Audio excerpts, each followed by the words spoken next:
మన ప్రభువును రక్షకుడైన యేసుక్రీస్తు నామంలో మీ అందరికీ నా హృదయపూర్వక నమస్కారాలు. నా తెలుగు ప్రజలందరికీ కూడా నా హృదయపూర్వక వందనాలు. మంచిది నా తెలుగు ప్రజలారా, మరి ప్రాముఖ్యంగా నా హైందవ సహోదరులు, క్రైస్తవ సహోదరులు, ముస్లిం సహోదరులు కూడా గమనించాల్సినటువంటి వీడియో. ఈ వీడియోలో మీరు తమ్నేల్ చూసే ఉంటారు. పార్వతి అక్క అనే ఒక అక్క ఉంది. ఆమె హిందూ ధర్మ పరిరక్షకురాలు సంథింగ్ ఏదో ఉంది, ఏదో ఛానల్ పేరు. అక్క పేరు అయితే పార్వతి అక్కే. మరి అక్క అరే బొరే గొర్రెలో యేసు స్వార్థపరులు అని ఏదేదో తన నోటికి వచ్చినట్టు మాట్లాడుతూ ఉంది. అక్కకి ఇవ్వాల్సిన కౌంటర్ బైబిల్లో నుంచి నేను ఇస్తాను. ఎందుకంటే ఇలాంటి వాళ్ళు అందరూ పుట్టగొడుగులాగా వస్తూ ఉంటారు, ఏం ప్రయోజనం ఉండదు. బైబిల్ని ఉద్దేశపూర్వకంగానే దుమ్మెత్తిపోయాలని వీరి యొక్క ప్రధాన లక్ష్యము, ధ్యేయం. ఇలాంటి వాళ్ళు ఎంతమంది వచ్చినా పోతారే కానీ ఉండరు వీళ్ళు. ఇలాంటి వాళ్ళు కాలగర్భంలో కలిసిపోతారే కానీ ఉండరు. దేవుడు వారు కూడా మాకు యేసుప్రభు కావాలి, మారు మనసు పొందుకుంటే దేవుడు క్షమిస్తాడంటే ఓకే. ఇంకెలానే నోటికి వచ్చినట్టు మాట్లాడితే ఖచ్చితంగా దాన్ని దేవుడు సీరియస్గా తీసుకుంటాడు. దేవుడు చేసేది దేవుడు చేస్తాడు. సరే, మంచిది. మరి అక్క ఏమన్నదో మీరు వినండి, తర్వాత దాని ప్రకారంగా మనం ముందుకెళ్ళిపోదాం. గొర్రెలు కనీసం లాజిక్ గా ఆలోచించండి రా. మీరు యేసు ఎంత స్వార్థపరుడంటే తనకి దక్కనిది ఏది కూడా మీకు దక్కకూడదు. యేసుకు దక్కలేదు. ఏది దక్కలేదు? తండ్రి లేడు, తల్లి ప్రేమ లేదు. కాబట్టి ఆ స్వార్థంతో, ఆ కక్షతో, ఆ పగతో తల్లిదండ్రులను గౌరవించాలని కానీ, తల్లిదండ్రుల కాళ్ళకు మొక్కాలని కానీ అమ్మాని పిలుపు మీ బైబిల్లోనే లేదు కదరా. మీకు తల్లిదండ్రుల మీద గౌరవించాలని కానీ ఇలాంటివి బైబిల్లో ఉండవు. అర్థమైందా? ఇంకొకటి, ఈ స్వార్థపరుడు ఎంత స్వార్థపరుడు అంటే యేసు. మళ్ళీ ఇంకో విషయం ఏంటంటే, తండ్రి ఇప్పుడు పెళ్లి ఉంది కదా, అసలు మీ ఈ గొలుగులు అంటారేటి? ఏసు చెప్పినంత మాత్రం నీ గొలుగులు ఆలకెత్తారేటి? ఏదో ఏసు చెప్పిన మాటలన్నీ వినేసినట్టు, ఏసు మార్గంలో నడిచేసినట్టు పెళ్లి అంటే ఇష్టం ఉండదు. మరి మీరు ఎందుకు పెళ్లి చేసుకుంటారు? పెళ్లి అంటే ఎందుకు ఇష్టం ఉండదు? చేసుకోవద్దు అన్నాడు, మీరు చేసేసుకుంటారులే. అక్కడ కూడా స్వార్థమే. యేసుకు పెళ్లి గిల్లు ఏమీ లేదు. నాకు పెళ్లి కాలేదు, నేను ఎలాంటి సుఖాన్ని అనుభవించలేదు, ఎలాంటి సరదాలను అనుభవించలేదు, కాబట్టి ఆనకి ఎందుకని చెప్పి మీకు పెళ్లి కూడా వద్దన్నాడు. మంచి లైఫ్ లేదు యేసుకి, మంచి లైఫ్ లేదు. తనకంటూ ఒక అలంకరణ లేదు, తనకంటూ ఒక మంచి బట్టలు లేవు, ఏమీ లేవు. కాబట్టి వీళ్ళకి కూడా ఏమీ లేకుండా వికృతంగా ఉండాలి అనేటువంటి స్వార్థ బుద్ధితో ఇలాంటి ఫిట్టింగ్లన్నీ ఎట్టాడు అనమాట. మీరు చూశారు కదండి, చాలా ఆవేశంగా ఎట్లా పడితే అట్లా మాట్లాడుతూ ఉంది.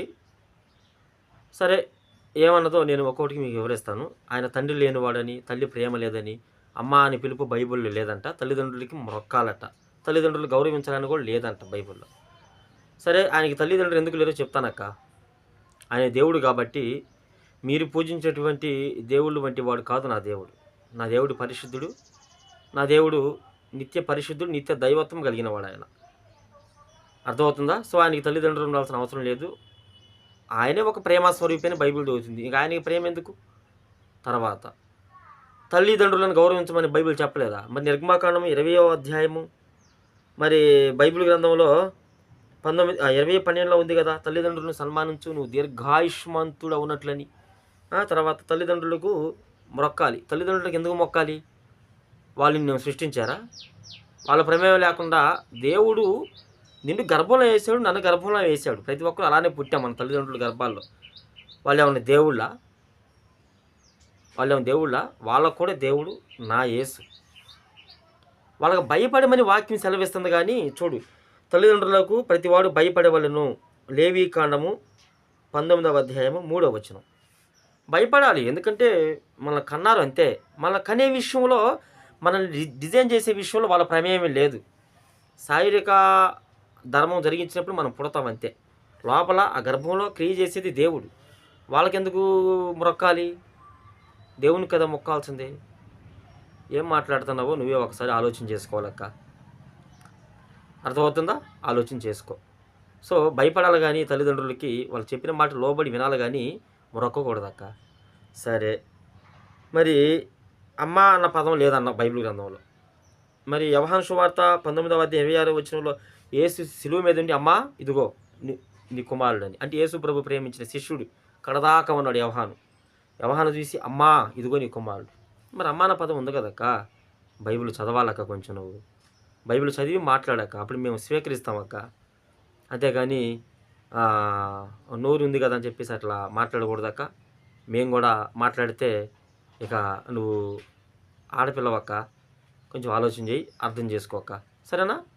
రెండవ మాటకి కూడా ఇంకొక మాట ఉందండి. రెండవ మాట, మరి యేసు పెళ్లి చేసుకోవద్దన్నాడు అని చెప్పావు.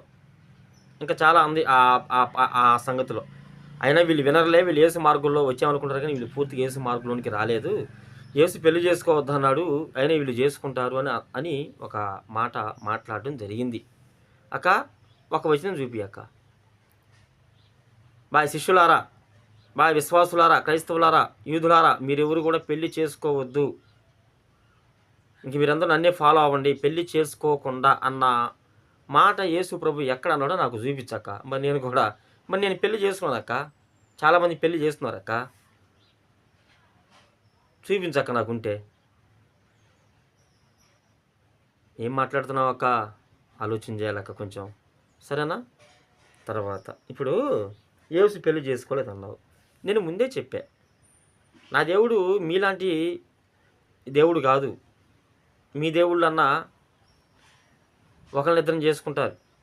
ఇప్పుడు నేను రాముల వారంటే నాకు చాలా ఇష్టం అండి. ఒకప్పుడు నేను గతంలో అన్ని కుటుంబం నుంచి వచ్చినోడని చెప్తున్నాను నేను. ఇప్పుడు రాముల వారు దశరథి మహారాజు కొడుకు ఏదో అంటారు కదా, సీతకు భర్త, మరి సీతని పెళ్లి చేసుకున్నాడు. త్రిమూర్తులు అనబడిన వారు కూడా అంటే నాకు చాలా గౌరవం వాళ్ళంటే. మరి వాళ్ళు కూడా పెళ్ళిళ్ళు చేసుకున్నట్లు వాళ్ళ పురాణాల్లో ఉంటుంది కాబట్టి హిందూ సహోదరులు కూడా ఆలోచన చేయాలండి. కామ, క్రోధ, లోభ, మోహ, మదము, మత్సరము, వీటిని జయించిన వాడే దేవుడు. వీటిని నా దేవుడు జయించాడు. నా దేవుడికి పెళ్ళి ఎందుకు? వాటిని జయించలేని వారు పెళ్ళిళ్ళు చేసుకుంటారు. సో వాళ్ళు మానవులు అంతే. ఇంకా ఆలోచన చేసుకోక, మీ దేవుళ్ళు మానవులో మరి దేవుళ్ళు ఆలోచన చేసుకొని మసులుకుంటే మంచిదక్క. తర్వాత ఇంకొక పాయింట్ ఉంది, తనకి అసలు లైఫ్ లేదు, యేసు ప్రభువుకి అలంకరణ లేదు, మంచి బట్టలు లేవు, వికృతంగా ఉండమని చెబుతున్నాడు. వికృతంగా ఉండమని ఎక్కడ చెబుతున్నాడు అక్క? వికృతంగా ఉన్న మన పాపముతో మన బ్రతుకులు వికృతంగా అయిపోతే తన శిలువ యాగం ద్వారా ఆకృతి తీసుకొచ్చినటువంటి దేవుడు నా దేవుడు మా క్రైస్తవుల దేవుడు, మీకు కూడా దేవుడే. కానీ మీరు బురదలో ఉన్నారు, మూర్ఖంలో ఉన్నారు, మూఢ ఆచారంలో ఉండి దేవుని ఒప్పుకోవట్లేదు. అది సరే, అది వేరే సంగతి.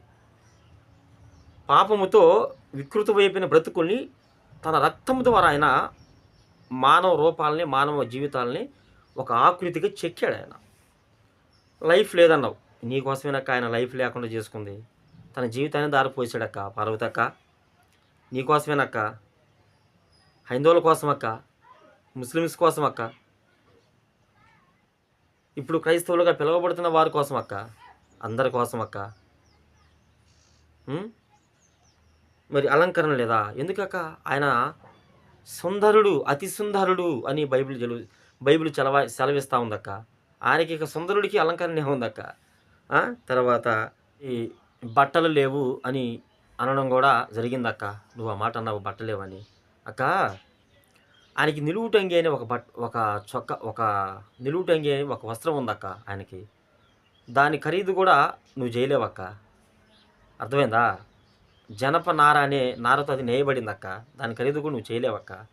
ఆయనకి రక్షణ అనే వస్త్రం ఉందక్క. ఆయనకి నీతి అనే వస్త్రం ఉందక్క. దాని ఖరీదు నువ్వు చేయలేవక్క. ఎవరూ చేయలేవక్క. ఆ రక్షణ, నీతి అనే వస్త్రం మనకి ఇచ్చాడక్క.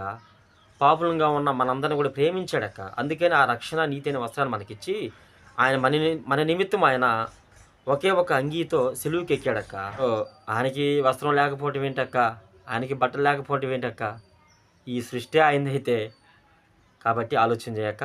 అన్నట్టు ఒక విషయం అక్కో, కొంచెం ఊగి మాట్లాడుతున్నావు, కొంచెం పడతావక్క, జాగ్రత్త. పడతావు, పడిపోకుండా చూసుకో. అర్థమైందా? కొంచెం మనసు నిమ్మలం చేసుకొని ప్రశాంతంగా మాట్లాడక్క, లేకపోతే ఆరోగ్యానికి ఇబ్బందికరంగా ఉంటుంది. సరేనా? ఎందుకంటే నువ్వు మారు మనసు బంధాలకు నిన్ను దేవుడు అంత ఈజీగా వదిలిపెట్టాడక్క. నువ్వు మారు మనసు పొందాలి. నువ్వు మరలా యేసు భజన చేయాలి. యేసయ్యా నీకు స్తోత్రమైన భజన చేస్తావక్క, మేము ప్రార్థన చేస్తామక్క. సో అప్పటిదాకా కొంచెం ఆరోగ్యం కాపాడుకోక్క. ఎందుకంటే నువ్వు కూడా రక్షణ పొందుకోవాలక్క. నువ్వు కూడా పరలోకానికి వెళ్ళాలక్క. అగ్నిగుణం నుంచి నువ్వు కూడా తప్పించబడాలక్క. నువ్వే కాదక్క, నీకు సపోర్ట్ చేసేవాళ్ళు ఎవరైతే ఉన్నారో ఆ తమ్ముళ్ళకి కూడా చెబుతున్నారక్క, వాళ్ళు కూడా రక్షణ పొందాలి. ఏం కాదు, మీరు దూషించినంత మాత్రాన, బైబిల్ని ఉద్దేశంగా పెట్టుకొని మాట్లాడినంత మాత్రాన మా బైబిల్కి ఏమీ కాదు. ఈ బైబిల్కి ఏమీ కాదు. అర్థమైందక్క? కాబట్టి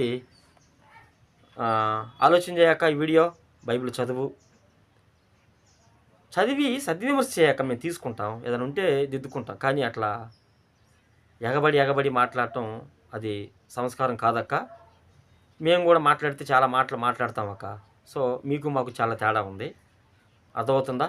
మీకు మాకు చాలా ఇంకా చాలా అన్నదండి ఈ పార్వతి అక్క వీడియోలో, అన్ని నేను పెట్టదలుచుకోలేదు. సో కాబట్టి ఈ వీడియో అక్కదాకి వెళ్ళేంతగా నా వ్యూయర్స్ అందరూ కూడా షేర్ చేయండి. మీ అభిప్రాయం ఏంటో కామెంట్ పూర్వకంగా తెలియజేసి కామెంట్ సెక్షన్లో నా కొరకు ప్రార్థన చేసి మీరందరూ కూడా ధన్యులు కాగలరని మీ అందరికీ ప్రేమపూర్వకంగా తెలియజేస్తూ ముగిస్తూ ఉన్నా.